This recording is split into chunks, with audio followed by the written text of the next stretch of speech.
Let me say a word in defense of reason in dialogue with faith. Because faith is that proof. Faith unites us to that substance. But reason, in order to realize its full potential, needs the horizons revealed by and truths contained in the faith. And not just any faith, but the Catholic faith.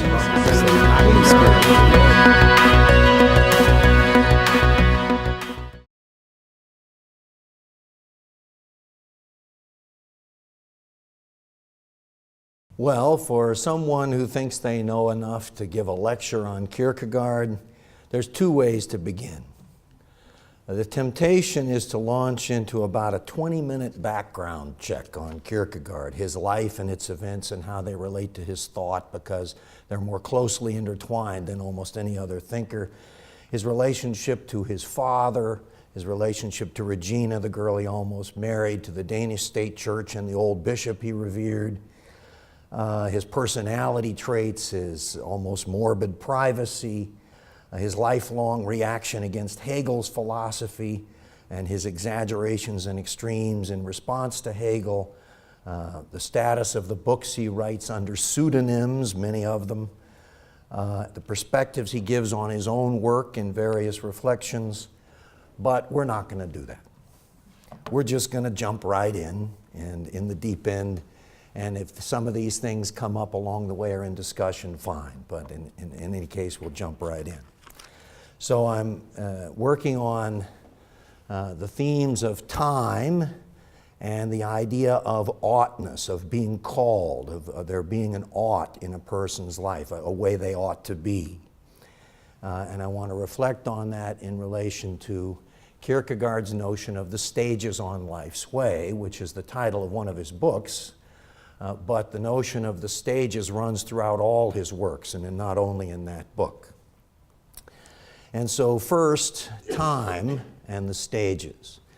Now, some have argued, like James Collins in his book, The Mind of Kierkegaard, that Kierkegaard failed to grasp the meaning of time, especially the significance of historical time, which should flow from a belief in Christianity.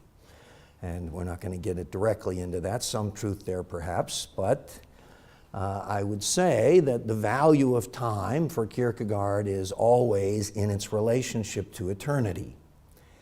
And it's certainly true that Kierkegaard consciously rejected the grandiose perspectives of history that he thought to be characteristic of Hegelian philosophy. However, that's not to say that Kierkegaard didn't have a very distinct view of time, and one that's rich in meaning for one's own self-understanding, growth, maturity, and ultimately for an understanding of the process of conversion, which is always the central existential interest of Kierkegaard.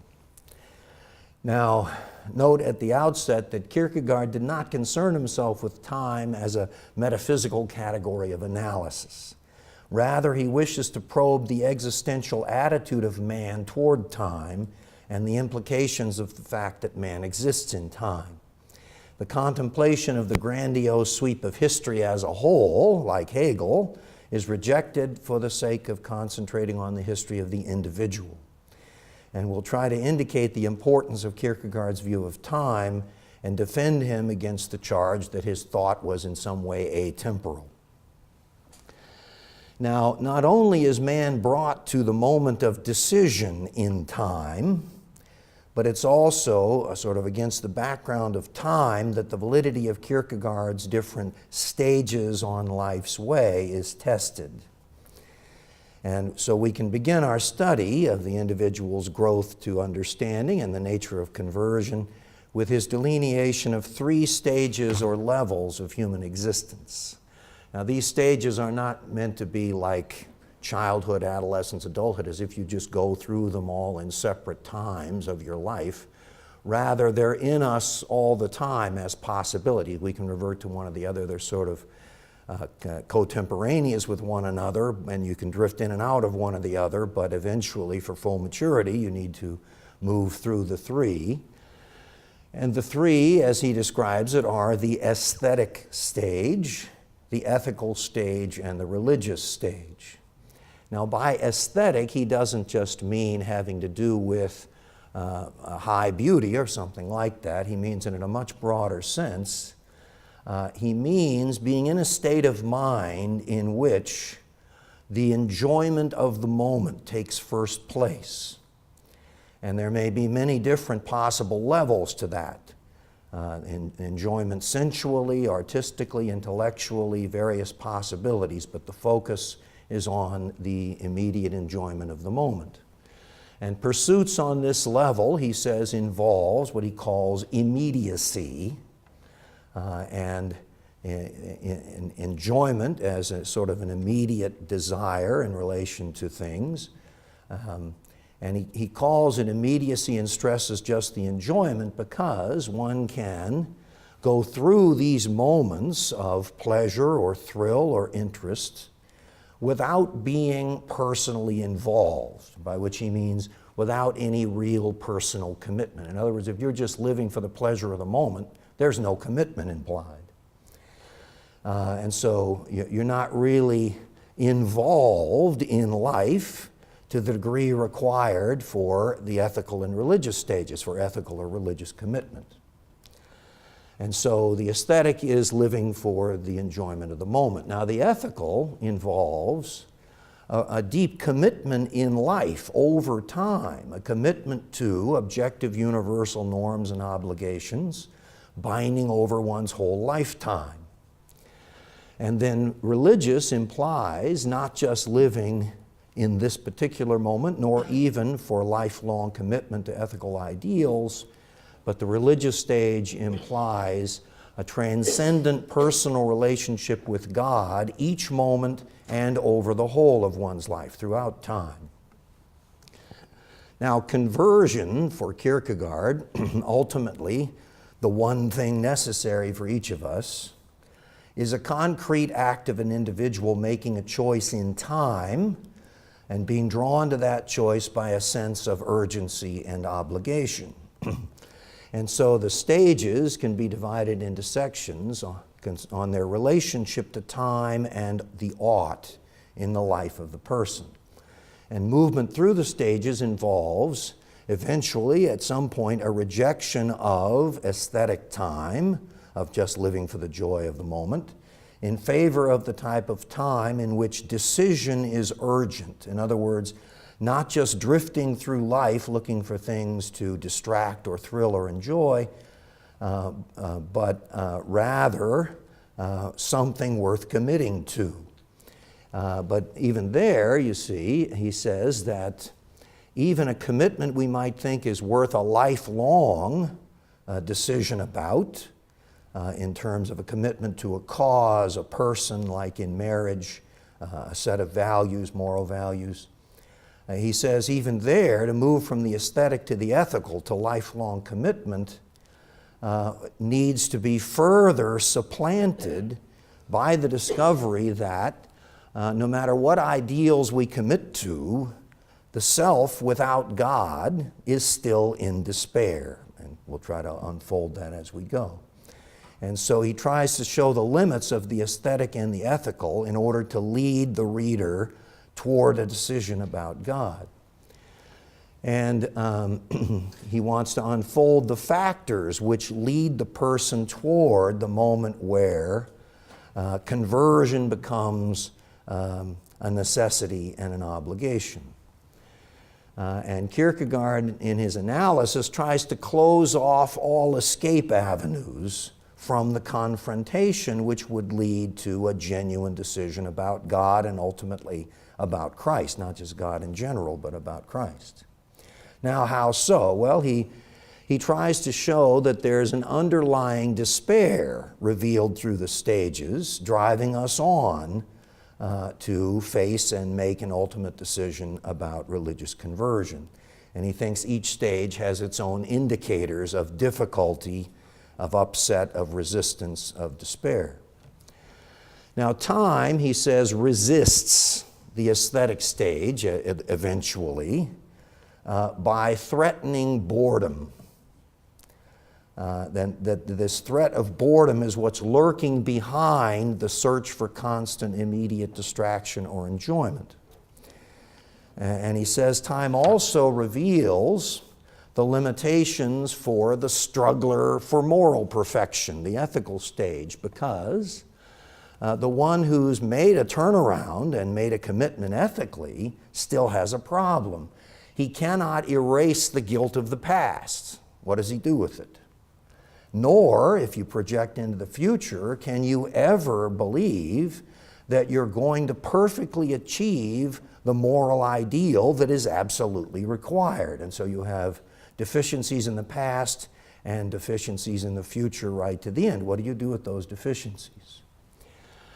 But time, while it reveals these deficiencies, he says, also reveals eternity to the man who makes the final leap into the religious stage. Now further, each stage includes its own view of time, which either blocks or fosters the movement of the person toward what he considers the requirement of conversion. So what is time for the aesthete? In his own language, he says, it is the space of mood and the bearer of possibility. And for the refined Kierkegaardian aesthete, pleasure is not mere sensual gratification, but it's rather any kind of delight that's based in a life unburdened by commitment and therefore unburdened by predictability.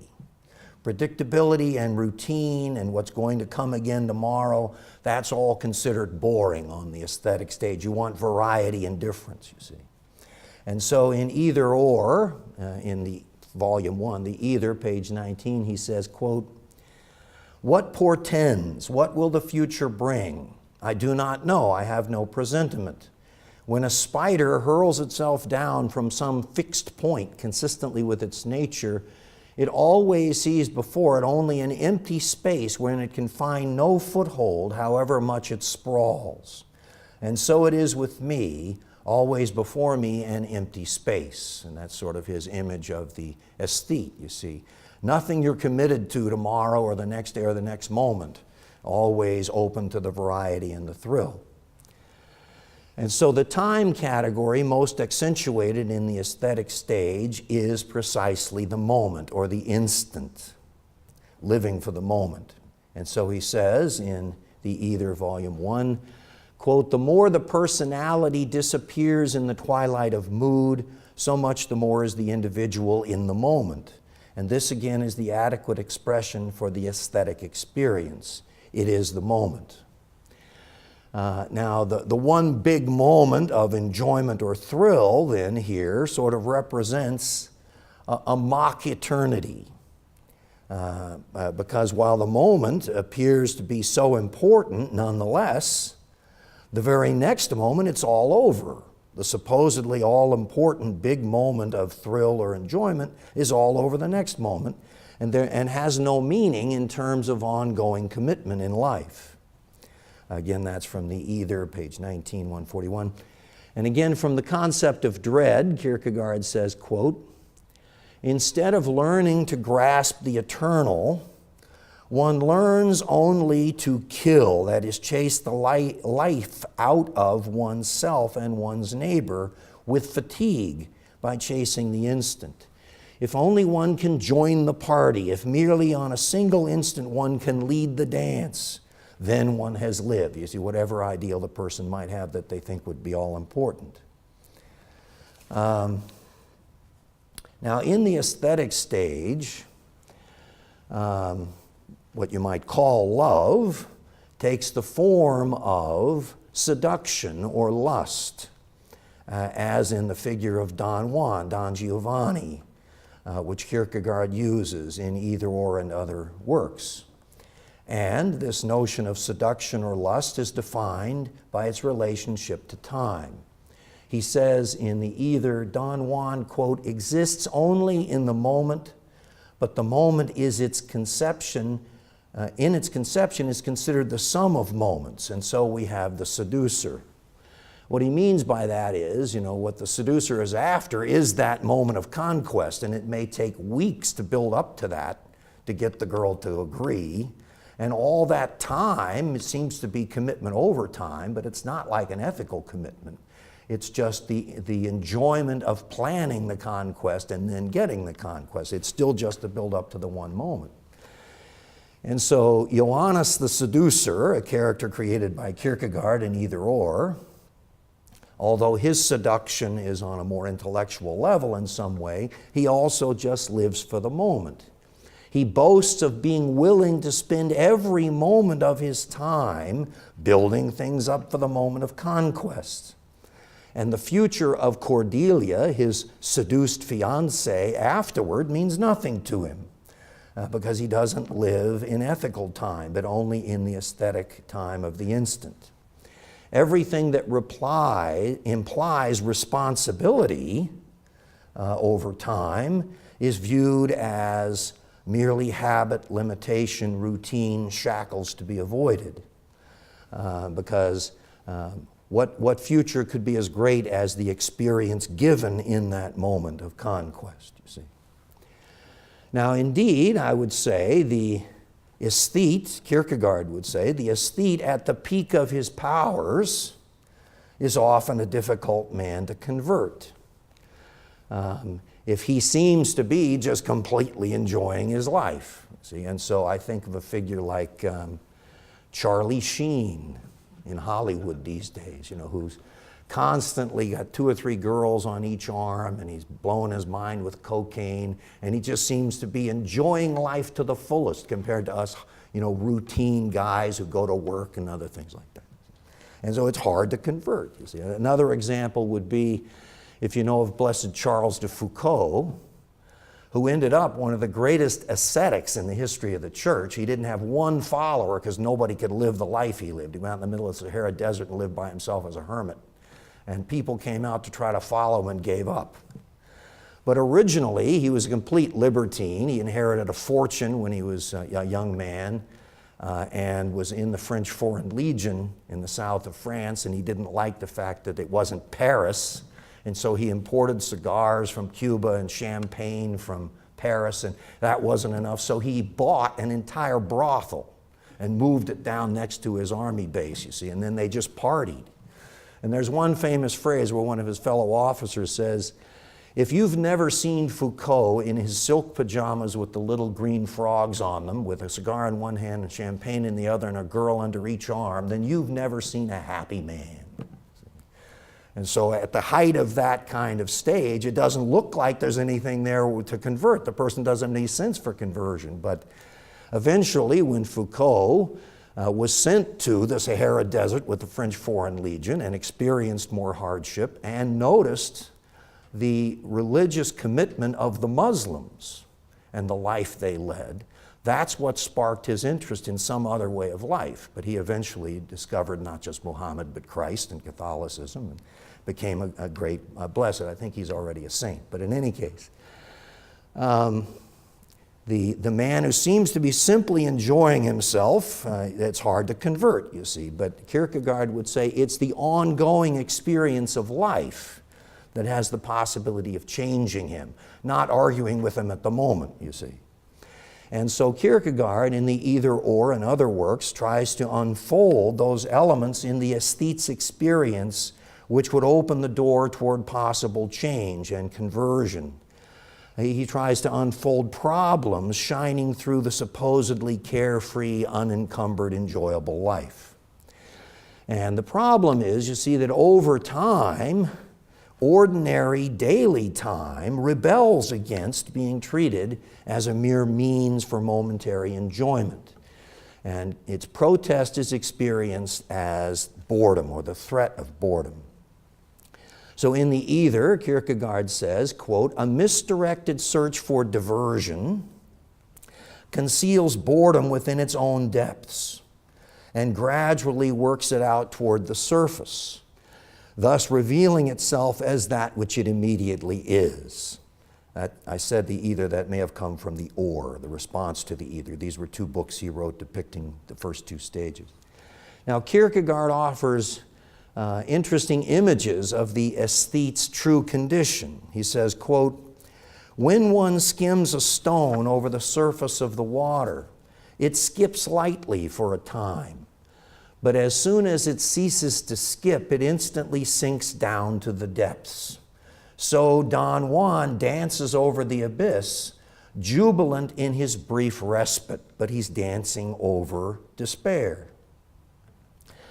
Now, in 1848, in a more direct communication in his Christian Discourses, Kierkegaard wrote that, quote, "The pleasure-loving man whose motto is eat, drink, and be merry, for tomorrow we die, thinks that he lives in today.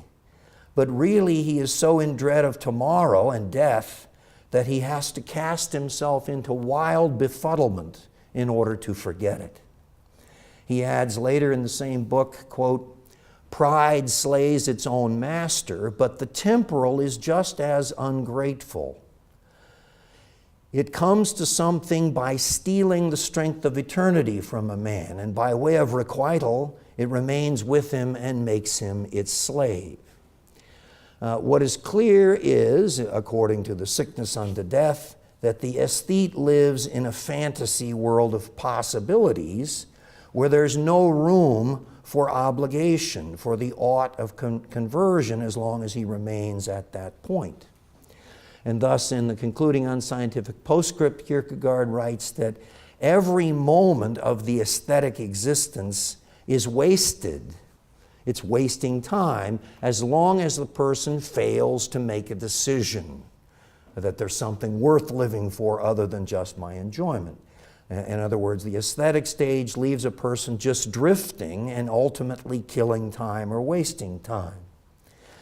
Now, one has to be slightly beyond a given stage and still not blinded by it to understand or benefit from Kierkegaard's analysis of it. And so, as I say, an aesthete in full swing would only see the sort of the positive elements in Kierkegaard's analysis of it. Yeah, let's live for the day, you know. But it's the person already in the throes of despair or the beginnings of such doubts who might be able to see the shallowness of the aesthetic stage and be ready to be impressed by the answer, the or part of the either or. And this involves the ethical analysis of the aesthete, looking at that aesthetic life from the point of view of lifelong commitment, which offers the promise of a different kind of life. But Kierkegaard is at pains to sort of describe the emotions of the aesthete well and the positive draw that that image of life might have to try to ensure that people in that stage will pay attention to his book. And hopefully, by the clues he lays down, see through the superficiality of a given stage. This is one of the goals of his manner of communication, what he calls indirect communication. Turning then from time in the aesthetic to time in the ethical stage, one shifts from a world without an ought to the arena where time is the place and the matrix of actions and decisions that matter for a whole life. And so in the aesthetic stage, time assumes its meaning only as present moment. In the ethical stage, time assumes the normal contours of present, future, and past. The present is the moment of resolution or decision or commitment. The future is the challenge or the task. The past involves gratitude that you've been brought to this point, but also guilt over what you might have done previously. Now, the task, according to Sickness unto Death, is to do the required finite action in this present moment, but with a kind of infinite resolution and with some sense of the eternal, in light of the fact that the individual stands before an unchanging moral law in the ethical stage. And so there's something raised above time here, which means that all the time that passes between great moments or peak moments, the normal everyday time, which is the cause of despair for the bored aesthete, for the ethical man, that normal everyday time is filled with the great task of making the eternal gradually grow in the temporal. And for that reason, the importance of the present moment still exists, as the character of Judge William is at pains to prove in the or, which is his response to the either, and Judge William again in the Stages on Life's Way. So the importance of the moment still exists, but rather than being a sort of a false idol to live for the moment, each moment is a new beginning in the ongoing process of making the good real. And so for the aesthete, a sort of a pseudo-eternity meets time in the great moment you're aiming for. But for the ethical man, eternity expresses itself in continuity over the years. In other words, once life is viewed in terms of duty, the duty of making the moment have a history, then every moment has an eternal significance as part of the process of moral striving. Now, Kierkegaard characterizes the ethical stage by marriage then. It's one moment of great commitment, but extending over a lifetime and a challenge to live every day. And so he contrasts marriage as representative of the ethical stage with the love affair or the seducer as the representative of the aesthetic stage. And he explains the difference in terms of time in the or. He says, quote, "What richness of modulation in the matrimonial mine in comparison with the erotic, the seducer. It re-echoes not only in the seductive eternity of the instant, not only in the illusory eternity of fantasy and imagination, in other words, it breaks through those, but in the eternity of inner consciousness, in the eternity of eternity," unquote. And so he says, only in marriage vows can that moment of first love gain the right to a history. And he describes marriage as that in which, quote, "the eternal has the temporal within itself." That's in the or. Now, sometimes Kierkegaard becomes so eloquent about the ethical stage of lifelong commitment that one forgets it's not the end. It's not an end in itself. In fact, it's the function of the past in terms of how to deal with past gift or past thanksgiving that propels the ethical man toward the religious stage, as well as the limits that I face in the future. But if the past moments have been filled with failure to realize the moral call, then the question is, where do you find courage to go on? How do you face your past failings? And on the other hand, where thanks are due in looking back on your past and having been led to this moment and this possible future, where deep thanks are due in looking back on your life, there can be no real gift unless there's a gift giver.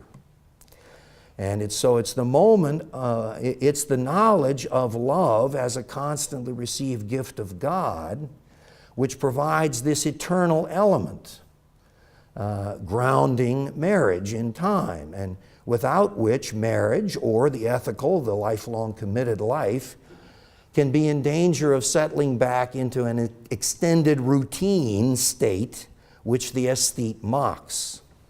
And so, for instance, Lord Byron, who was a famous love poet but a seducer, he has a famous line where he says, "Love is heaven, marriage is hell." That's the attitude of the aesthete, that lifelong commitment robs it of all its fascination, you see. And the ethical responds, no, that's not true, but it needs the religious to help reground it.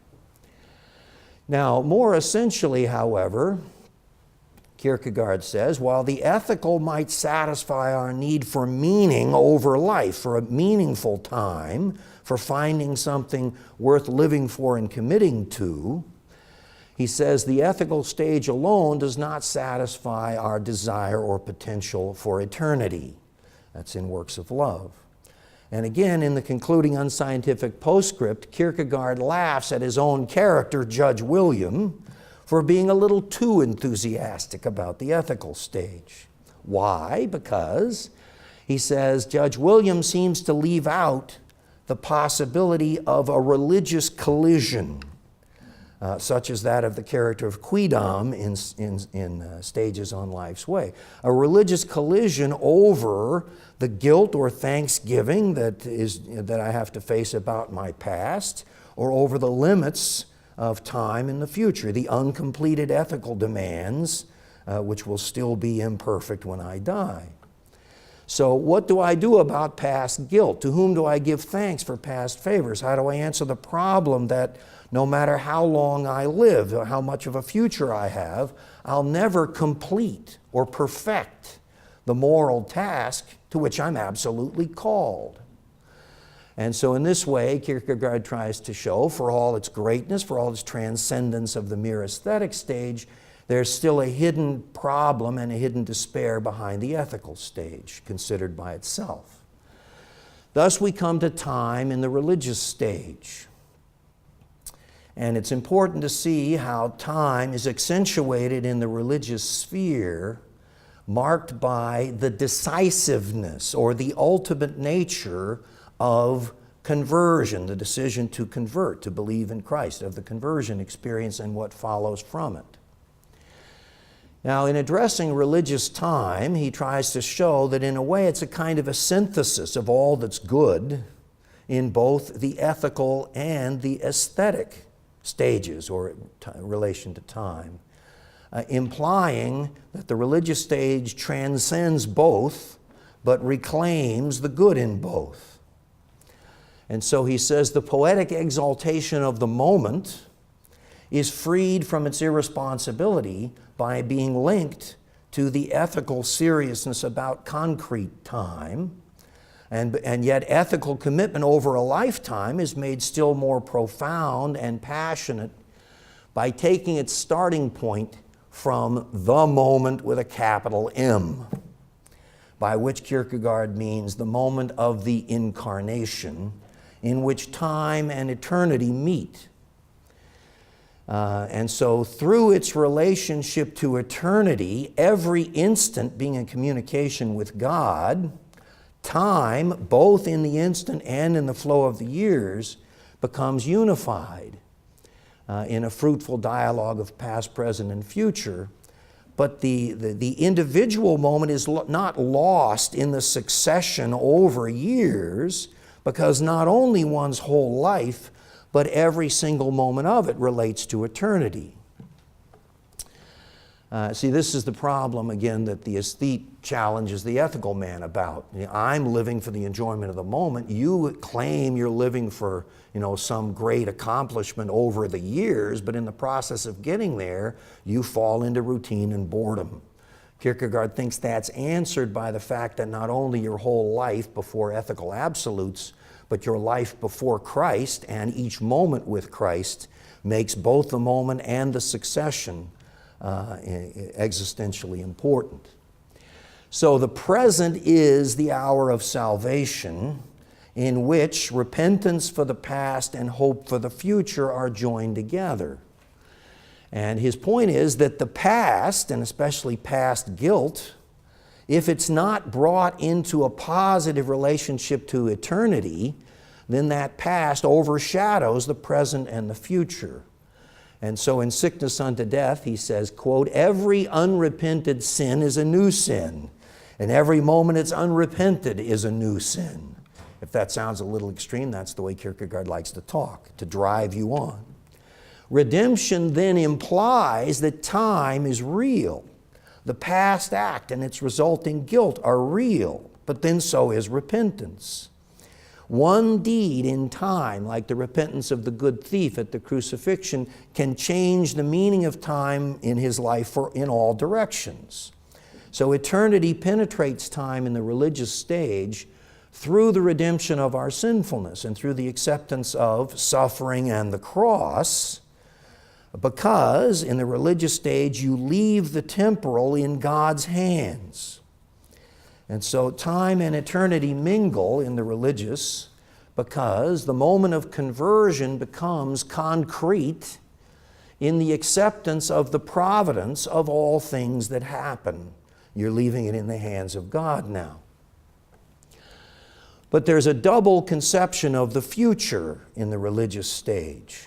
One must hope for the future, which is heaven, but also for the fulfillment of God's promises in time.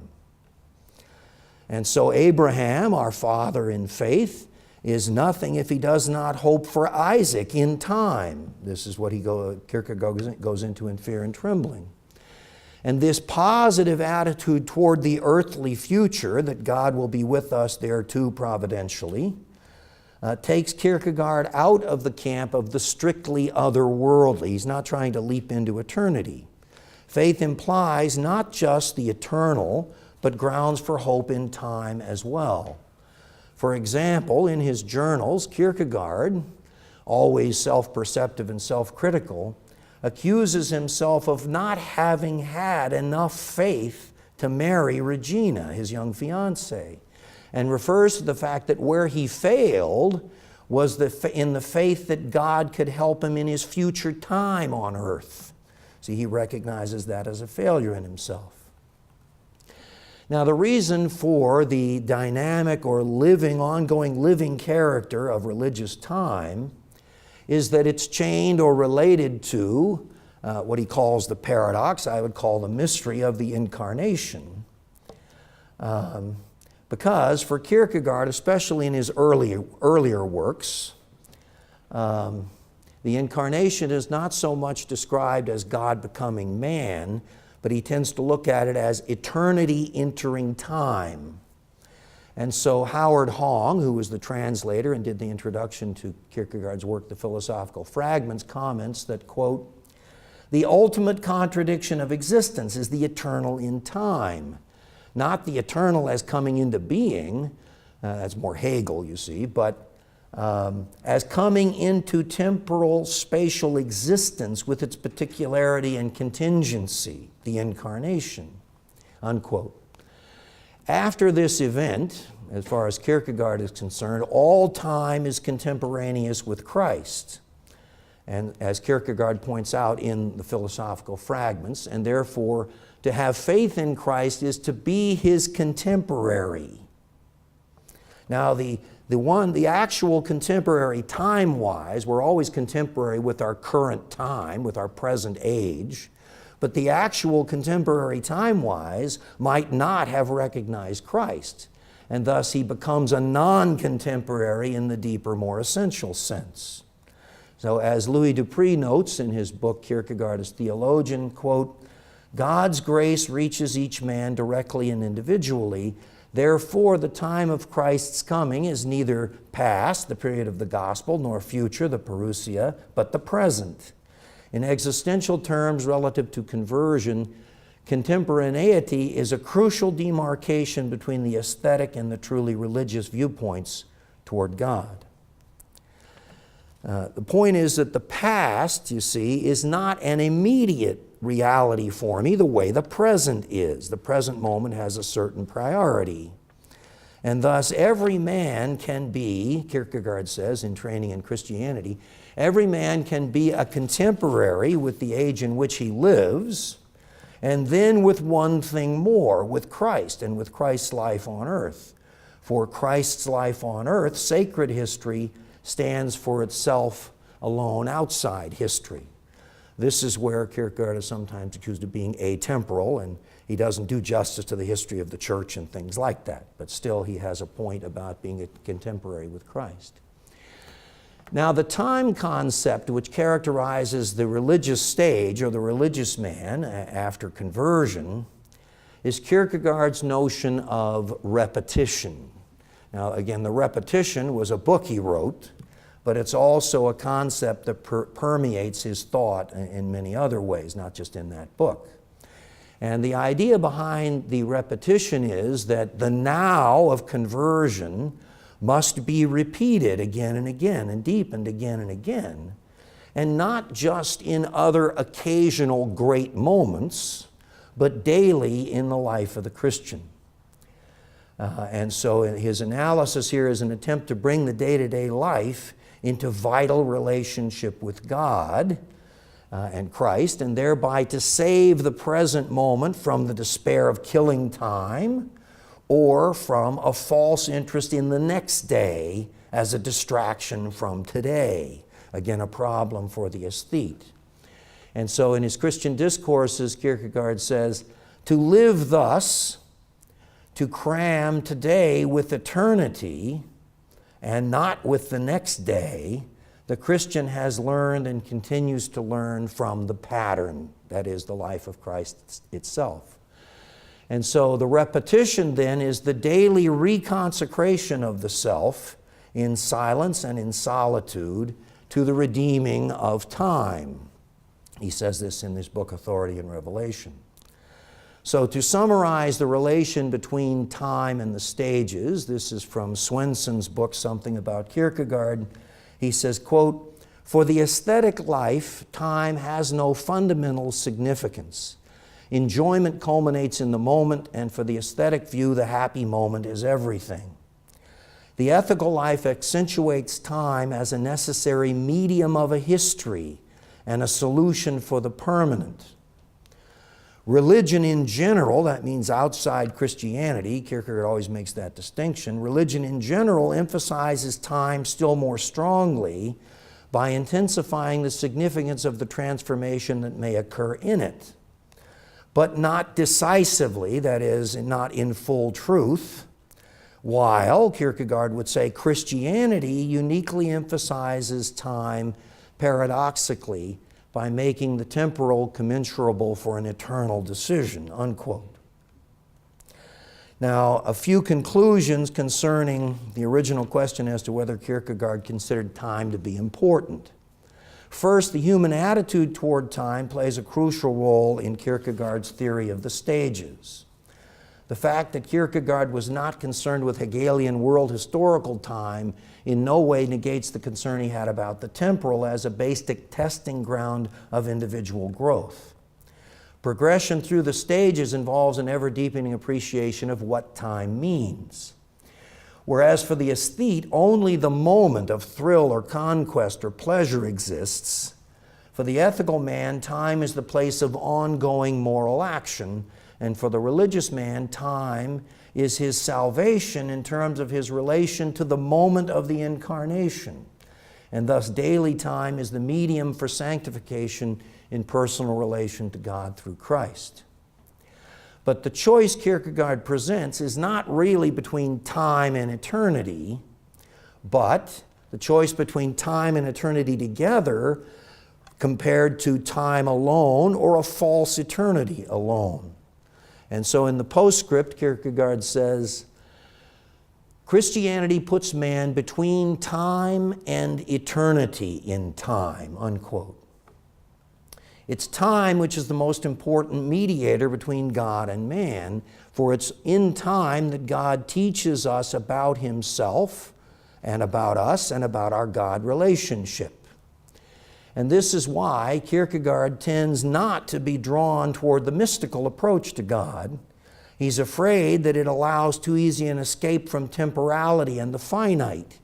He wants to stress that conversion is not the temporary entrance into eternity in mystical moments by privileged souls, but that conversion is a necessary step in the becoming process of every man.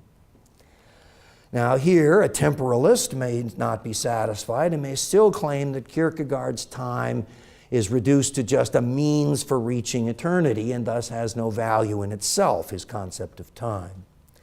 And yet in Kierkegaard's schema, the need to relate the temporal to the eternal gives significance to each moment and each thing and person and situation in the moment in a way that is lost if time is understood as an end in itself. Thus, to make the acceptance of temporality an essential relationship to eternity, as Kierkegaard did, cannot be considered to be an atemporal view. To this way of affirming time, Kierkegaard was totally and even joyously committed. And so in the Or, he says, quote, "It is precisely the greatness of the finite spirit that the temporal is assigned to it. The temporal is the greatest of all gifts of grace, for man's eternal dignity consists in the fact that he can have a history," implying a level of personal subjectivity. The divine element in him consists in the fact that he himself, if he will, may impart to this history continuity, transformed and translated from necessity to freedom. It seems to me as if one had only to say this aloud to a man to make him envious of himself. All right, now moving on to the ought and the stages. And so I think, as you see already, it's insufficient to explain the stages only in terms of time. They're just as frequently unfolded in terms of the self and its freedom, my use of my subjectivity, my personal powers, as the person faces the call to goodness or the call to God and conversion. And so if time is the medium of conversion, the self and its freedom is the subject of conversion. And therefore, time can also be described as the medium of freedom. The use of time by the aesthete, frittering it away or living for the moment, indicates a refusal to take his freedom seriously, to take any kind of responsibility seriously. As Dupré says in his work, Kierkegaard as theologian, quote, "The aesthete never commits himself and thus never becomes a self, since the self is essentially a choice, an active relationship to oneself," unquote. In contrast, the ethical stage involves freedom taking itself seriously, the person giving himself to the promotion of ethical values and feeling bound by them as a law. And so to transgress the ethical is conceived as an opposition to one's true self. This presupposes a distinction between the genuinely ethical man and someone whose ethical behavior is merely conventional, merely out of social habit, because the latter would not really see the ultimate and eternal significance of the ethical, and therefore would not be propelled into problems about guilt and despair and conversion by failure to abide by what he considered a mere convention. Now, although ethics is defined by Kierkegaard in Either Or and in Stages on Life's Way, he defines ethics as duty. In his later writings, the emphasis shifts to love. Even in the early works, the duty displayed in the personality of Judge William is not marked by sternness only, but by humor. And this is part of the happiness characteristic of the ethical man. And so even here, it's not just a dry Kantian duty for duty's sake. Other reasons given for the happiness or contentedness of the ethical man are his own ability of self-control or self-mastery, as well as his participation in the universal. And so his life is good. And yet, this good life of the ethical man by itself is still in startling contrast for Kierkegaard to the life of the man of faith, or the hero of faith, as described in his work for self-examination. The ethical man's conversion, therefore, has to involve a break in self-contentment due to his awareness of his inability to live up to the absolute norms of universal ethics, both in the past and in the future. This is why the religious stage is ushered in by a period of despair in which self-knowledge reaches an acuteness sufficient for the ethical man to become aware of his need for God's help at every instant. And so there's a category still more crucial in analyzing the relation of the stages to conversion, the category of the ought. The discussions of time and of the self so far show how one not yet converted or facing the seriousness of the question of conversion escapes from the deepest categories of time and is in despair with regard to the self, if he's living only in the ethical or the aesthetic stage. Now, psychologically, that might propel a person on to think about the religious, but that doesn't yet explain the obligation of conversion. It might point toward the wisdom of the question or the answer, but it doesn't explain the obligation. And I think it's Kierkegaard's insight into this religious oughtness, which I think is the most distinctive element of his philosophy of religion, distinguishing between conversion as an option and conversion as a response to the thou shalt. And so in Sickness Unto Death, he says, quote, "It is unbelievable what confusion has invaded the religious sphere, since in man's relationship to God there has been abolished the thou shalt. This thou shalt ought to be part of every definition of the religious." Accordingly, this section will be divided into the following considerations, just two. The ought, as dependent on Kierkegaard's conception of time and the self, and then secondly, the relationship between the ethical ought and the religious ought. And so first, his notion of oughtness is very much related to his conception of time. Time is the medium of conversion, the self is the subject, the object of decision is God or Christ. And the relationship between man and God, subject and object, is the ought. And so Kierkegaard thinks there is a call or a demand or an ought of faith addressed to the individual as a concrete temporal being, not a fantastic one, not lost in Hegel's system, but as a concrete living individual. And that individual is called upon to make a decision which will affect the rest of his life in time as well as in eternity. And it's because man has the time to change and to grow that it's possible for a commandment to be addressed to him. In other words, that couldn't be done if you were already something unchanging. And so he says, man cannot be something eternal if what you mean by that is as if the eternal is positively opposed to temporality. The problem is, man can pretend to be eternal or pseudo-godlike in the form either of making himself a spectator, as if he's just watching history and not an actor in it, or by making himself part of the eternal already, part of the eternal unfolding process. He thinks Hegel is guilty of both of these.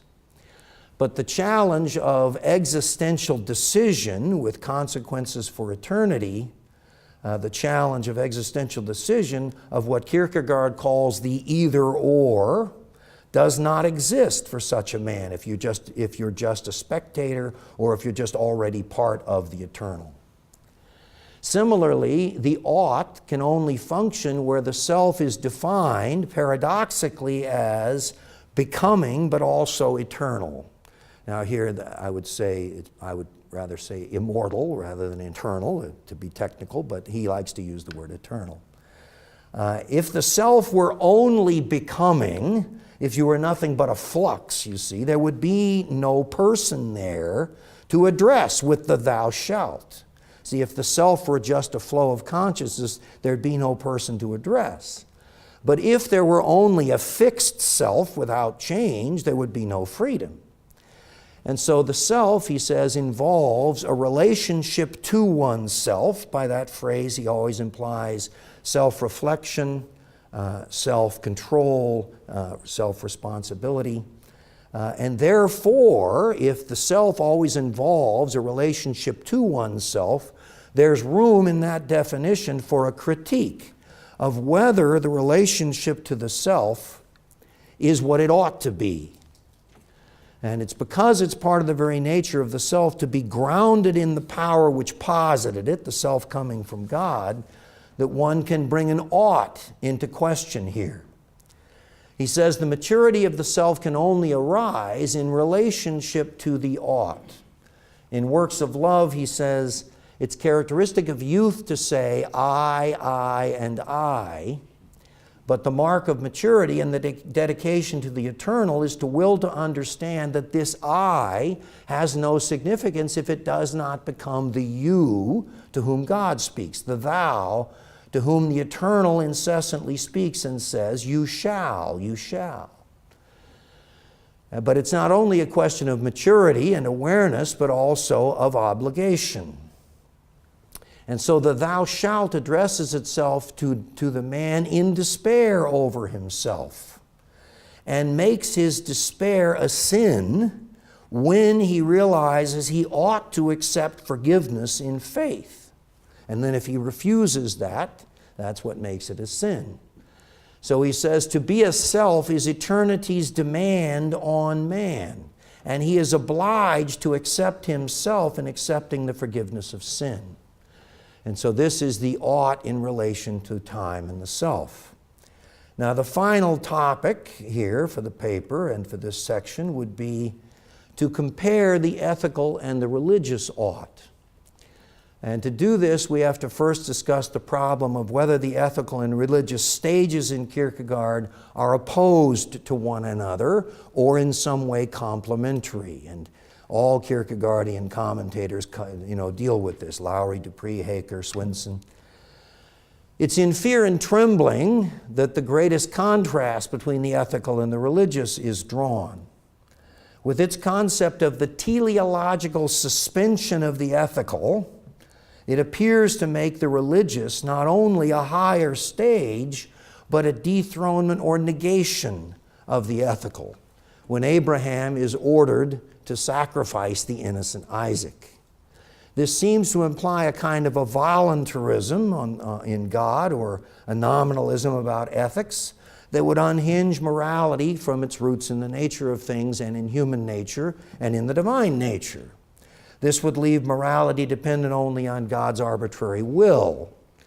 Then, if you take that from Kierkegaard and continue the thought, as Sartre does, by denying God, the consequence is there is no morality. However, several considerations. First of all, Fear and Trembling was written under a pseudonym. And Kierkegaard has stated, both in Authority and Revelation and his book On the Point of View of My Work as an Author, that none of the thoughts expressed in the pseudonymous works should be considered literally as his own thoughts. And so James Collins argues that Sartre's interpretation here is really illegitimate.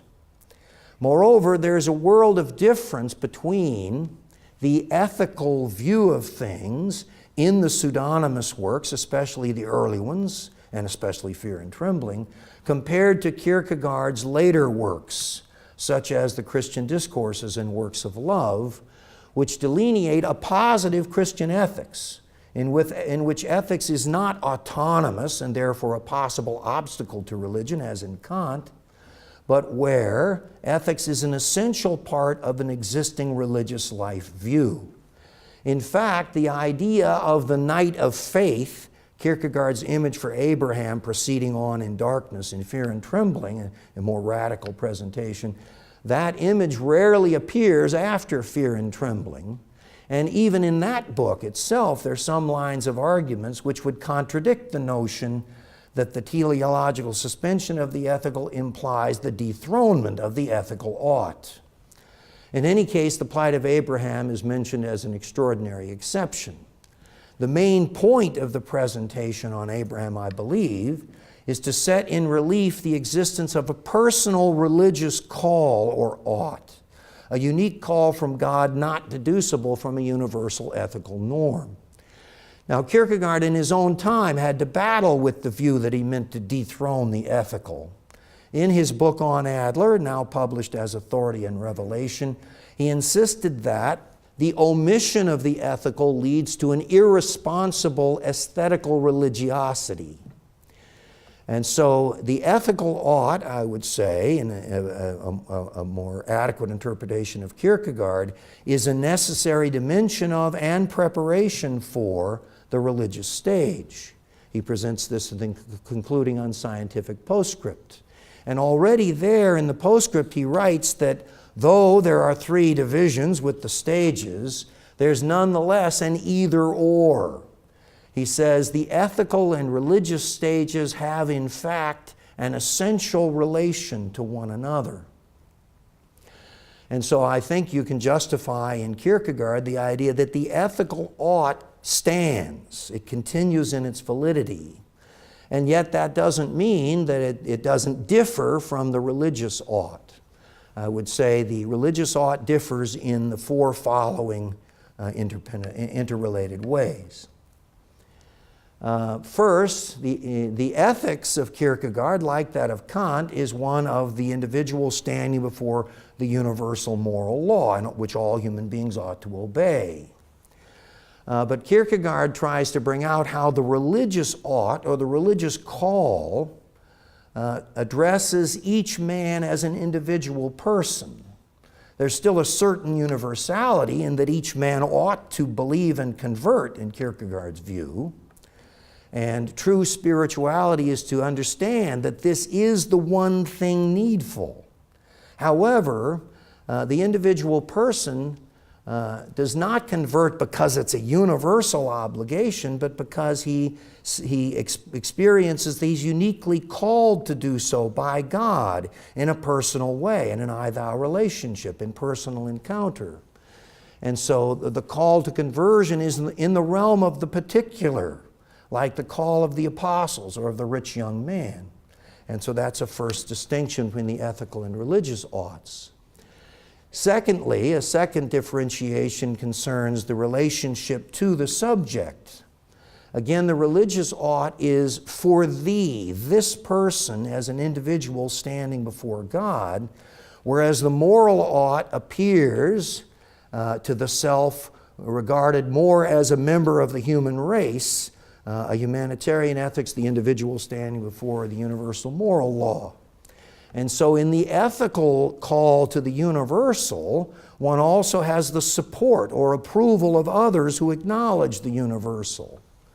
But with respect to an individual's conversion or other particular religious calls, it's each individual who must make that decision alone with and before God. Each one's path to God is unique, as is his call and vocation. The ethical is described then for Kierkegaard as a relation of mediacy in his language, because the universal law stands between God and man, not divorced, but between. Whereas the response to God religiously is what Kierkegaard calls a second immediacy. It's an I-thou relationship. And it should be noted that I-thou for Kierkegaard always means God calling man, God making demands on man, not the soul being introduced to a state of mystical communion. And so God requires of us an absolute love and faith and obedience, but he does so as one person to another in faith, directly, not just indirectly through the abstract universal law. Now, a third difference between the ethical and religious ought involves the character of the obligation. No man is excused from his ethical duties. It's in no way positive if a man can't fulfill them in terms of the ethical stage. However, the valence changes a bit and mysteriously in the religious stage, because it's the defeat of one's own efforts, the inability to make oneself acceptable to God by one's own striving, that leads to conversion, or to the positive response to the obligation to accept grace and the forgiveness of sins. This is where the phrase, "oh, blessed fault," makes sense, you see. Of course, in both the ethical and religious stages, it's a sin not to accomplish what is due, and by making despair a sin against God whom we owe our trust to, Kierkegaard brings the religious stage definitely under the category of the obligatory. In other words, it's not as if religion would be something over and above one's ethical duty in the sense of something praiseworthy, but not obligatory. As Kierkegaard writes in Sickness Unto Death, there are very few men who live even only passably in the category of the Spirit. Yea, there are not many even who merely make an attempt at this life, and most of those who do so shy away. They have not learned to fear. They have not learned what must means, regardless of what it may be that comes to pass. Nonetheless, it should not be concluded, and I'm almost concluded, that Kierkegaard's theory of the obligation of conversion would lead to a predominance of the duty motif in the religious realm. In Works of Love, Kierkegaard very subtly reminds us that the commandment to love God and neighbor given as a commandment, reveals a certain sadness that it should need to be commanded, you see. And so in Kierkegaard, there's always a progression from severity to mercy. Once the self has responded to the ought, it enters into the realm of love. And so he says in Works of Love, a man should love God in unconditional obedience and also love him in adoration. Finally, there's the question of the urgency of the ethical and the religious oughts. Because for Kierkegaard, conversion is the one thing always necessary, whereas ethical acts, ethical calls are manifold. Thus, the ought of conversion, that is the acceptance of redemption, the acceptance of the forgiveness of sins, which implies accepting that you're a sinner, that acceptance of redemption and forgiveness is the ultimate ought, which no ethical achievement could ever substitute for. Thus, when a person has failed to give the due response to every other ought, ethical or religious, he still ought to accept the forgiveness of sins.